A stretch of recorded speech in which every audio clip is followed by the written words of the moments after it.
Hello and welcome back to my channel. This is Sacred Scars Unbroken Spirit, and this is my life story. I'm writing a book that will be available at a later date. So, we've started off giving some background of my family dynamics. If you haven't checked out my previous videos on the abusive ways of my mother and my father, I would highly recommend starting there, going back and watching those two videos first, just to get you all caught up. So, today we're going to speak on how the relationship or lack thereof with my half sister came to be. Most people don't know that she even exists, as we're only half related, and even still, even with my close friends, nobody really knew about her.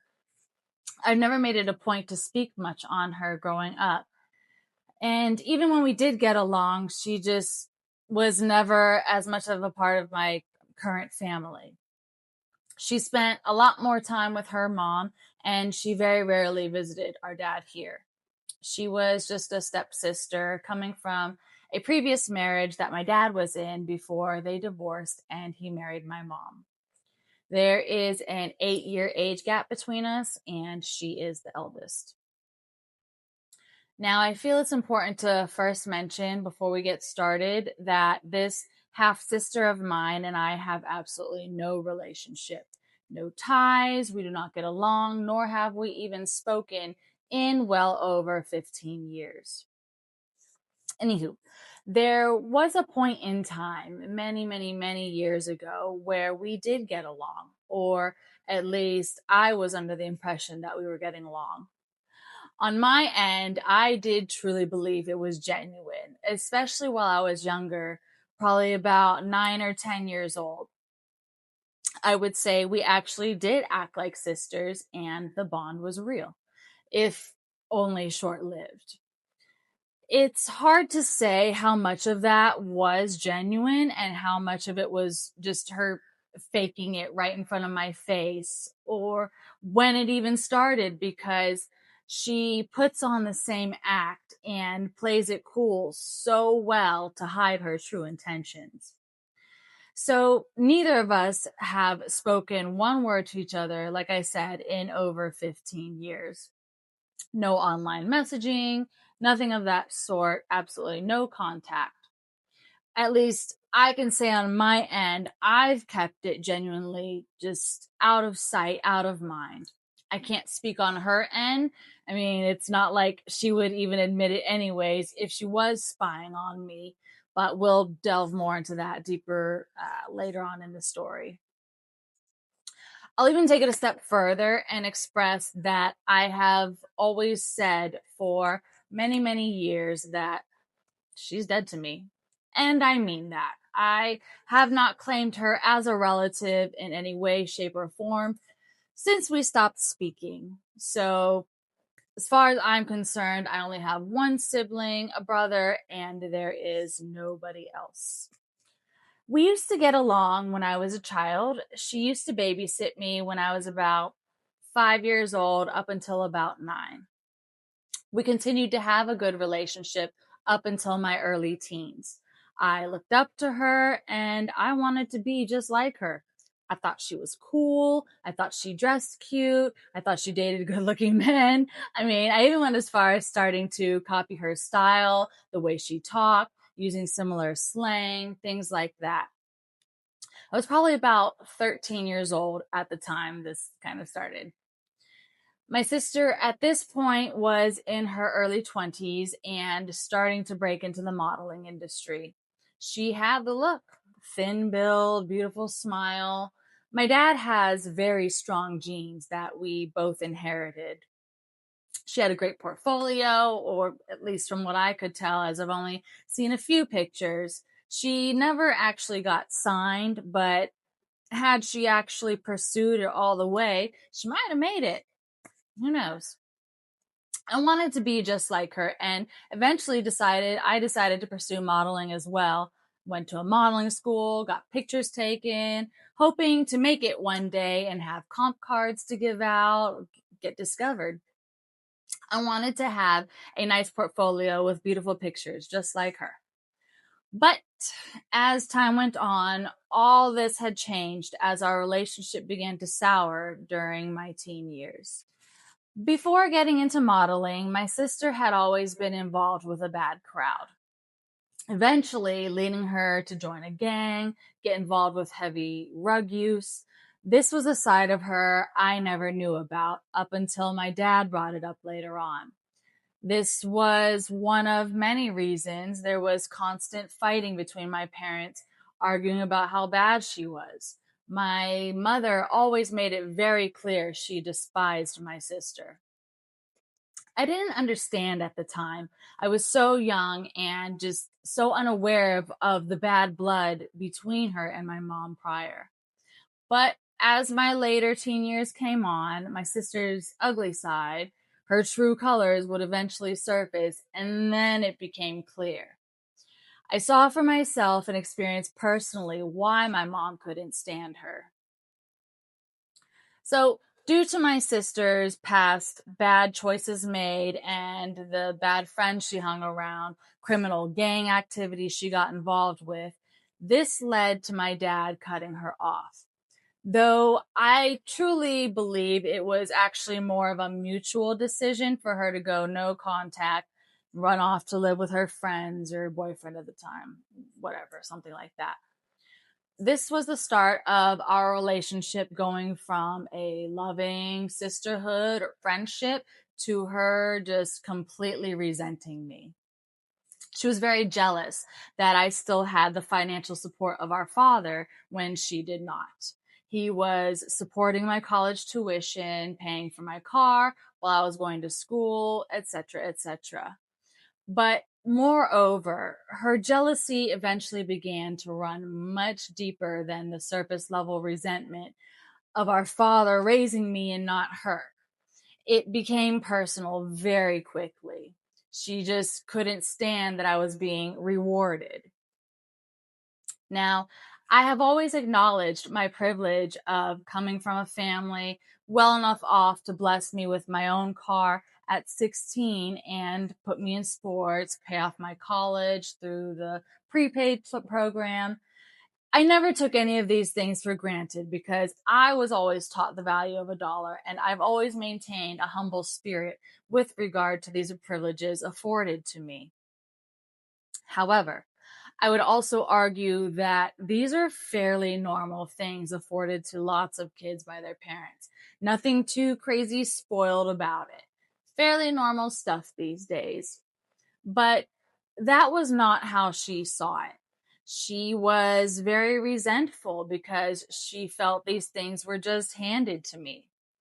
And fine to a degree, but the other side of this that she was just choosing to be willfully ignorant about is that, I had to pay for all of the regular maintenance of the car, the oil changes, the insurance, everything that comes with keeping the upkeep of the car. With as far as my college, I had to keep my grades up. I had to go to school every day, all those things. So as long as I was doing what I was supposed to do on my end, that was sort of the agreement as far as incentive to have these things. Even knowing all of these things, she still was super jealous and believed that I had some kind of full handout and some sort of unfair advantage. She so desperately wanted to see me below her, living a hard life and struggling to get by, just as she was. The superiority complex she was starting to exude was just the beginning of what would trigger a domino effect of personality changes. Or so I thought was the case. I was still too young to understand at the time the complexity of the situation and how deep her manipulation went. It wasn't until my early 20s I realized this wasn't a change, but rather it's who she really is at her core the whole time. The mask came off. She no longer could hide. Now that I was old enough to see past her facade, now that the air had been cleared, now that she knew that I was seeing the real her, she didn't even try. She no longer cared to even hide her ways. She flaunted her crazy, and in true psychopath fashion, she wore it loud and proud like a badge of honor. She so desperately wanted to look like she was so tough. But the reality is, it was just another mask. It was her way of overcompensating for such a deep rooted insecurity that no one in her circle saw. She had everyone around her fooled, everyone but me. I knew the truth and the internal battles that she fought with herself. I knew about her confidence or lack thereof, her self esteem issues, all these things that we used to talk about because at one point we trusted each other with our secrets. The tough girl act that she was always putting on, as we got older, it became more than just a defense mechanism. It consumed her and it became her whole entire identity. What seemingly was just a nasty attitude here and there eventually grew into a much more dangerous person to deal with. The most vile and vicious type of being. Literally a monster that could not be stopped once she had it out for you. Vengeful is an understatement. She was a wolf in sheep's clothing. For many years, she would hide behind fake profiles on social media, hunting me down to pick fights with me online. There was a point where my dad had helped her with a car herself, paid for her to start college, but she dropped out without telling him, and as such, he took her car away. This was the point where she cut contact with the family altogether, and we never spoke again. I was about 18 years old and she was 26. For years, she bottled up so much jealousy, so much hatred towards me. And though I had done absolutely nothing to her to deserve this or cause the resentment toward me, it's just how things played out. She simply could not stand that I was still in college, working on my family's business, doing fairly well in life, doing well for myself, while her life was just spiraling downhill. It She was so very miserable in her own life that she periodically felt the need to hunt me down on social media. She would lurk my profiles to see what I was up to. Whatever she found I had going on in life, she then would turn that against me and run her mouth in the Messenger app. We would fight back and forth for days, weeks. This would cycle back and forth every few years. I would block her. She'd make a fake profile. I block that one. She'd make another one. Wash, rinse, repeat. It was so erratic. She would make 20 new fake profiles just to fight with me. I couldn't escape her spying ways no matter how hard I tried. These fights that she hunted me down for were always extremely nasty. They were foul. It went on, like I said, for days, sometimes even weeks. She would blow her top over how she felt it was unfair our dad wanted nothing to do with her after taking her car. There came a point where she was always the center argument between my parents because my mom wanted her out of the picture completely. They would constantly fight over her causing trouble in the family, fighting with me, stalking me to harass me, etc., etc. It got so bad at one point that my mom wanted to separate from my dad because of her interference in our family, just destroying the peace. That was when my dad was forced to cut her out for good. Her constantly asking my dad for money when she was unwilling to help herself became a huge problem. He was constantly giving her extra chances, but she would always fall short and never hold up her end of the deal.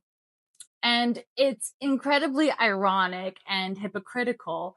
These were the very same things that she was so mad at me about, getting handouts. But of course, it's a different story when my dad caves to her wishes. The bigger issue was that my mom was the breadwinner in the family. She made significantly more than my dad did. So these large grants for her college tuition and a car for her, brand new, came out of my mom's pocket too. And she didn't like that. So, with all the hostility of my sister chasing me down and harassing me for years, she became the center argument between my parents. It really put a huge rift in our family, and it really tore apart the stability of our home as a whole. Nonstop fighting. There were nights when my mom wouldn't come home. She would sleep in the office for days. She would throw around threats of divorce. She even at one point drained the whole entire joint bank account between my parents, just really ready to leave my dad. He was pretty much forced to put his foot down and put his main family first, cutting her out for sake of not allowing her reckless behavior and siphoning of my mom's money to tear apart everything that they had built over 15-ish years that they had been married so far back then. There was a point of brief reconciliation in my early 20s. We had reconnected years after she cut ties with our family, and me and her would hang out periodically. At this point, she had a steady, longtime boyfriend that, for whatever reason, she would make up these delusions in her head and that I wanted him. And on several occasions, while she was drunk or on rugs, she would accuse me of sleeping with him or wanting to sleep with him. This was absolutely not true. He was over 20 years older than me at this time. I was 19 and he was in his 40s. Why on earth would I want someone that much more older than me, much less my sister's boyfriend? No. My morals have always been of high standard, and I would never stoop to that level. But it didn't stop there. She had another friend that she would accuse me of wanting to sleep with. None of it true. She was just desperately just grasping at straws, looking for a reason to call me nasty names. These accusations, they stemmed from a lifelong insecurity that she felt because as I got older, I had a massive glow up. I went from this nerdy, ugly duckling with glasses and braces, evolving into a beautiful model. She couldn't stand that I was aging so much more gracefully than her, doing things that she didn't finish, and therefore she resented me simply for my aesthetic. During these massive fights, she would throw that into my face, lots of personal attacks about me having pretty privilege, while at the same time also calling me all kinds of ugly names. Because I was dancing in a club at the time we were fighting, it was not uncommon for her to call me more derogatory names related to that industry. Anything to put me down like I was just scum of the earth. It really made her feel good to call me these names, and it fed her ego, her superiority complex. It fed it so well. Sometimes these internet fights would get so bad, she would threaten to jump me with a bunch of her friends. She was constantly making threats to come find me, to throw hands. It never actually happened because I feel a lot of this tough girl act was keyboard warriorism, but the threats were there nonetheless, and they were constant. I can also remember a time she, in the midst of the fighting with me, wanted to go on this vendetta to destroy my mother's business. She would call the Better Business Bureau or make threats to call the Board of Medicine, insurance companies, whatever she could muster. Just petty attempts to try to get my mom in trouble with her license. She never had any actual valid claims, just throwing anything out there to see if it would stick. She was not successful, thankfully, of course, but this still caused more tension within my family. Throughout the years in my early to mid 20s, my sister was just absolutely hell-bent on running a smear campaign against me. publicly, to all her friends, all over the internet, on social media, to everyone in her vicinity. She was so malicious that she would even hunt down and find my boyfriend's profiles at the time online, running her mouth to them, trying to cause problems between us with the hope of making us break up. Thankfully, it never worked. She would say all kinds of horrible things. I don't even know if they were true or not. Anything to try to turn them against me, ruin my reputation, as well as anything good I might have had going for me. She would call my jobs, feed the manager stuff to try to get me fired. She would even show up there looking for me. So as you can see, there was tons of stalking, harassment, you name it, she was doing it and would stop at absolutely nothing to try to bring me down. Luckily, everyone she would run into saw how vicious her demeanor was. Now, being that my bosses, my friends, etc., they knew me personally, and they knew I wasn't the type of person she was trying to portray me as. They had my back, and her smear campaign failed miserably, if not backfiring. Because at the end of the day, her persistence and attempts to slander my name or decimate my character said way more about her trying to come for me than it actually did about me. I've always been the type to stay humble, keeping to myself, minding my own business, that sort of thing. So that about wraps up this segment on the dynamic between my sister and I. Next week, we'll continue delving into my family and how it has affected me growing up. Thank you for watching, and be sure to hit the like button if you enjoyed this video, as well as subscribe to my channel if you have not already. Thank you, and I will see you in the next one.